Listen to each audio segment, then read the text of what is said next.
கூட்ட நெரிசலில் 41 பேர் உயிரிழந்த வழக்கு தொடர்பாக சிபிஐ விசாரணைக்காக டெல்லி புறப்பட்டு சென்றார் முன்னாள் அமைச்சர் செந்தில் பாலாஜி.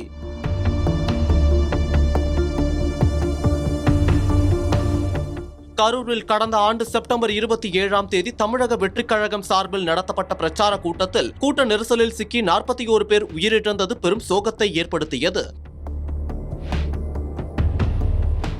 தொடர்ந்து இந்த விவகாரம் தவேகா கட்சி தலைவர் விஜயின் அரசியல் பயணத்தில் ஒரு கரும்புள்ளியாக மாறியது. பல்வேறு திசைகளில் இருந்து விஜய் மீது விமர்சனங்கள் முன்வைக்கப்பட்டது. குறிப்பாக உயிரிழந்த நபர்களின் குடும்பத்தை சென்னை வரவழைத்து விசாரித்தது கடுமையான விமர்சனத்தை சந்தித்தது. இருப்பினும் சட்ட ரீதியாக இந்த பிரச்சனையை அணுகிய விஜய் ஒரு பக்கம் என்றால், கரூர் மாவட்டத்தைச் சேர்ந்த முன்னாள் அமைச்சர், அரசு அதிகாரிகள் என பல்வேறு தரப்பில் இந்த விவகாரம் தொடர்பாக செய்தியாளர்களை சந்தித்து பேசியது மறுபக்கம் என தினமும் தலைப்புச் செய்தியாகவே கரூர் சம்பவம் இருந்தது. சென்னை உயர்நீதிமன்றம், மதுரை நீதிமன்றத்தில் இருந்து இந்த வழக்கு உச்ச நீதிமன்றம் வரை சென்றது. கரூர் பெருந்துயரம் தொடர்பாக உச்சநீதிமன்ற உத்தரவுப்படி சிபிஐ அதிகாரிகள் விசாரணை மேற்கொண்டு வருகின்றனர். இந்த வழக்கு தொடர்பான அனைவரையும் விசாரணைக்கு அழைத்து விசாரித்து வரும் சிபிஐ தவேகா முக்கிய நிர்வாகிகள் முதல் அக்கட்சி தலைவர் விஜய் வரை விசாரித்தது.